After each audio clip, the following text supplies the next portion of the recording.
అందరికీ నమస్తే అండి. Welcome back to our channel. అందరూ బాగున్నారనుకుంటున్నాను. ఇవాల్టి వీడియోలో దసరా నవరాత్రులలో అమ్మవారికి నిమ్మకాయల మాలను ఏ విధంగా సమర్పించాలి, ఎన్ని నిమ్మకాయలతో మాలను గుచ్చుకోవాలి, మరి పూజ అయిన తర్వాత ఈ నిమ్మకాయల్ని ఏం చేయాలి, ఏ ఏ అలంకారాల్లో ఈ నిమ్మకాయల మాలను సమర్పించవచ్చు, ముఖ్యంగా వారాల పండగ జరిగేటప్పుడు కూడా అమ్మవారికి గ్రామ దేవతకి ఈ నిమ్మకాయల మాలను సమర్పించడం జరుగుతుంది. కాబట్టి ఈ పూజ అయిన తర్వాత కూడా ఈ నిమ్మకాయలు ఏం చేయాలి, ఇటువంటివి ఎన్నో వివరాలను ఈ వీడియోలో షేర్ చేస్తున్నానండి. ఎక్కడా కూడా స్కిప్ చేయకుండా చూడండి. అలాగే మీకు ఏదైనా డౌట్స్ ఉంటే కింద కామెంట్ సెక్షన్లో తెలియచేయండి. మనకి నిమ్మకాయల మాల అనేది అమ్మవారికి, గ్రామ దేవతకి, దుర్గాదేవి అమ్మవారికి సమర్పిస్తూ ఉంటాము. దేవి నవరాత్రులు అయితే తప్పనిసరిగా నిమ్మకాయల మాల అనేది అమ్మవారికి వేస్తూ ఉంటాం. మరి అటువంటి నిమ్మకాయల మాలను తయారు చేసుకునేటప్పుడు మనం నిమ్మకాయల్ని బయట తెచ్చుకుంటాం కదండి. తెచ్చుకున్నప్పుడు వాళ్ళు ఏంటంటే రోడ్ సైడ్ పెట్టేసి అలా అమ్ముతారు. కాబట్టి మనము ఒకసారి వాటిని వాష్ చేసుకోవాలి. అంటే శుద్ధి చేసుకున్న తర్వాత అమ్మవారికి సమర్పిస్తామన్నమాట.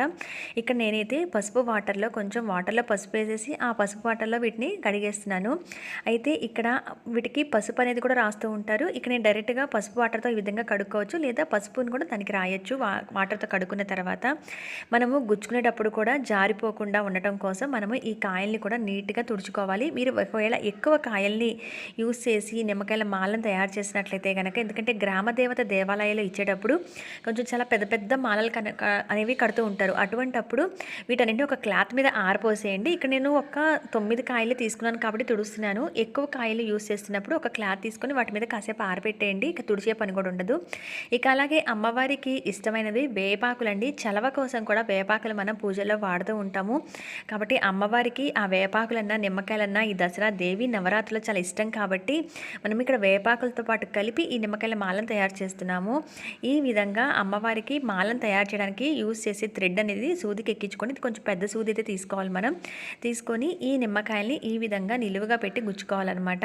ఒకవేళ మీ దగ్గర వేపాకులు లేకపోతే వేపాకులు అనేవి స్కిప్ చేసేయండి. ఈ నిమ్మకాయ కాయ మధ్యలో కూడా మనము ఫ్లవర్స్ ఏవైనా కూడా, గులాబీ కానీ చామంతి కానీ అలా ఏవైనా కూడా మనం ఫ్లవర్స్ కూడా గుచ్చుకోవచ్చు.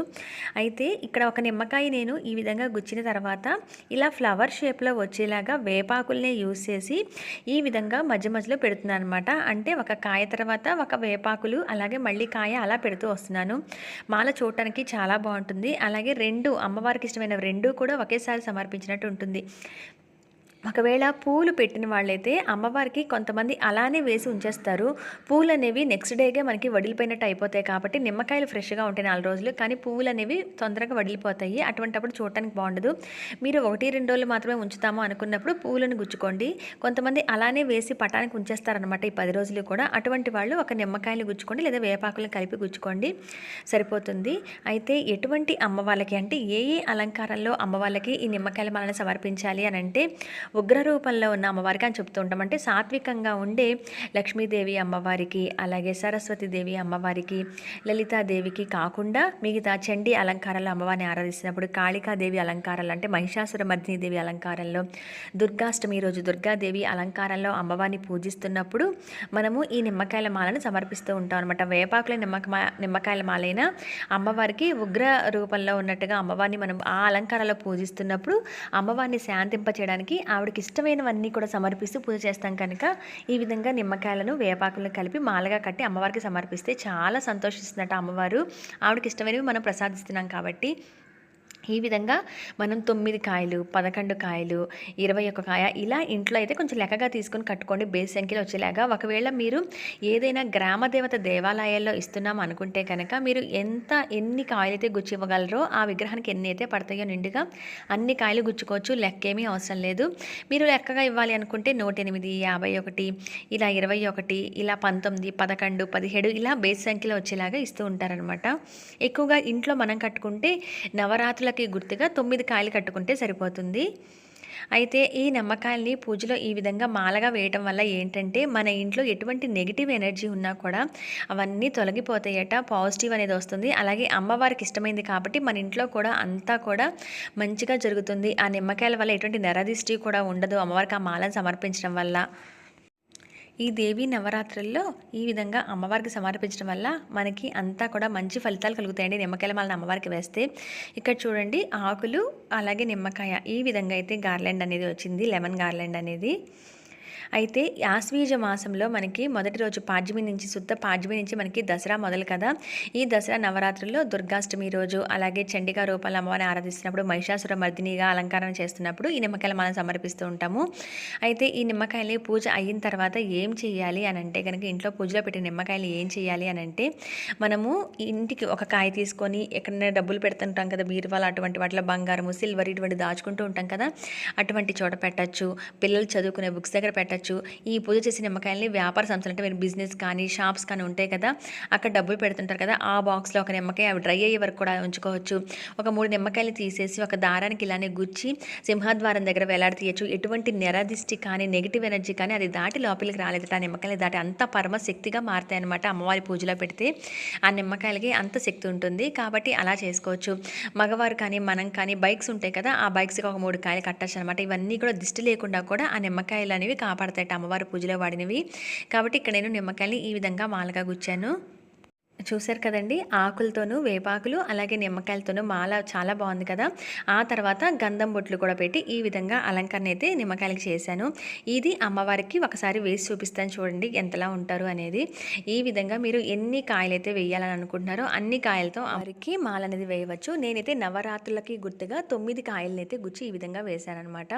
అయితే ఆశ్వీజ మాసంలో శుద్ధ పాడ్యమి నుంచి మనకి దసరా స్టార్ట్ అవుతుంటే దేవీ నవరాత్రులు ముందు వచ్చే ఆదివారాలు వారాల పండగ అని చెప్పి గ్రామదేవతకి పూజ చేసుకుంటారండి.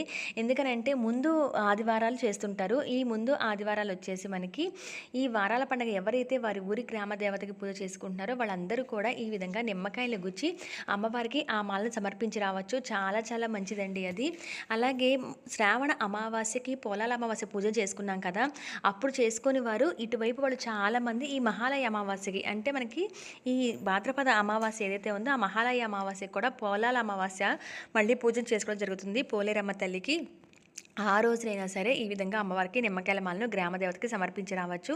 లేదంటే ఇక దసరా నవరాత్రుల్లో కూడా అమ్మవారిని దుర్గాష్టమి రోజు మహాచండీక అలంకారాల్లో పూజిస్తున్నప్పుడు మహిషాసురమర్దినిగా ఈ 3 అలంకారాల్లో కూడా అమ్మవారికి ఈ విధంగా నిమ్మకాయల మాల సమర్పించవచ్చు. ఇంతకు నేను వేపాకులు లేకుండా నిమ్మకాయల మాలను కట్టి చూపించాను. లేదా మీరు పూజలో పెట్టుకుంటాము మాలగా గుచ్చమనుకుంటే నిమ్మకాయని ఈ విధంగా పసుపులో డిప్ చేసేసి ఈ విధంగా కూడా మాలగా గుచ్చుకోవచ్చు. లేదా ఈ యాస్టీజ్గా ఈ నిమ్మకాయలు తీసుకెళ్ళిపోయి పూజలో పెట్టచ్చు అనమాట. మన ఇంటికి కట్టుకోవడం పూజ అంతా అయిపోయి అమ్మవారి ఉద్వాసం చెప్పి తీసేసాక లేదా నిమ్మకాయల మాలని ఉద్వాసం చెప్పే వరకు కూడా కాదు, మీరు ఏ అలంకారాలు అయితే అమ్మవారికి అలంకరణ చేశారో ఆ నెక్స్ట్ డే అయినా పటం దగ్గర నుంచి నిమ్మకాయల మాల అయితే తీసేయచ్చు. తీసేసి ఇంతకు నేను చేసిన విధంగా నిమ్మకాయలు పూజలో వాడినవి ఆ విధంగా చేసుకోండి. బండికి కట్టుకోవడం, ఇంటి సింహద్వారాన్ని కట్టుకోవడం, డబ్బులు పెట్టే ప్రదేశంలో ఒక నిమ్మకాయ ఉంచుకోవటం ఈ విధంగా చేయండి. లేదా ఒక నిమ్మకాయ ఇంటికి దిష్టి తీసేసి ఈ గడపకి ఇరువైపులా కూడా పెట్టుకోవటం పూజలో వాడినవి ఇలా కూడా చేసుకోవచ్చు. ఇక్కడ ఏంటంటే మీకు జస్ట్ అలంకరణ కోసం రకరకాలుగా చూపిస్తున్నాను. అవి బాగా డ్రై అయిపోయి అనిపిస్తే కనుక ఎవరు తొక్కని ప్రదేశంలో అయితే ఆ నిమ్మకాయలను వేసేయండి. చాలా చాలా మంచిదండి. అమ్మవారికి నిమ్మకాయల మాల అనేది ఈ దసరా నవరాత్రుల్లో సమర్పించడం కానీ ఈ వారాల పండుగ గ్రామదేవతకు సమర్పించడం కానీ లేదా విడిగా కూడా అలంకారాలు అమ్మవారికి ఈ నవరాత్రుల్లో పూజ చేస్తున్నప్పుడు విడిగా ఒక పటానికి అమ్మవారికి నిమ్మకాయల మాల కూడా వేసి ఉంచుకోవచ్చు. అమ్మవారు ఈ నవరాత్రులు కూడా యుద్ధం చేస్తూ రాక్షసుడితో విజయం పొందిన విజయదశమి కాబట్టి మనం అమ్మవారిని శాంతింప చేయడం కోసం కూడా ఈ విధంగా నవరాత్రుల్లో కూడా అమ్మవారికి నిమ్మకాయల మాలని సమర్పించాలి అనమాట. ఒక్కరోజన్నా అమ్మవారికి ఇది సమర్పించి చూడండి. మీరు మీ పటానికి ఎన్ని అయితే పడతాయో అన్ని కాయలతో కూడా నిమ్మకాయల మాలను తయారు చేసుకోవచ్చు. ఇదండి ఈ నవరాత్రుల్లో అమ్మవారికి వేయవలసిన నిమ్మకాయల మాల. ఇన్ఫర్మేషన్ అంతా కూడా మీకు యూజ్ అవుతుందని అనుకుంటున్నాను. నచ్చిన వాళ్ళు లైక్ చేసి షేర్ చేసి కామెంట్ ఇవ్వండి. అలాగే ఛానల్ని సబ్స్క్రైబ్ చేయండి. దసరాకు సంబంధించి ఎన్నో ముఖ్యమైన వీడియోలని మీరు నా ఛానల్లో వాచ్ చేయవచ్చు. మరి మరొక మంచి ఇన్ఫర్మేటివ్ వీడియోతో మళ్ళీ కలుస్తాను. అంతవరకు సెలవు. నమస్కారం.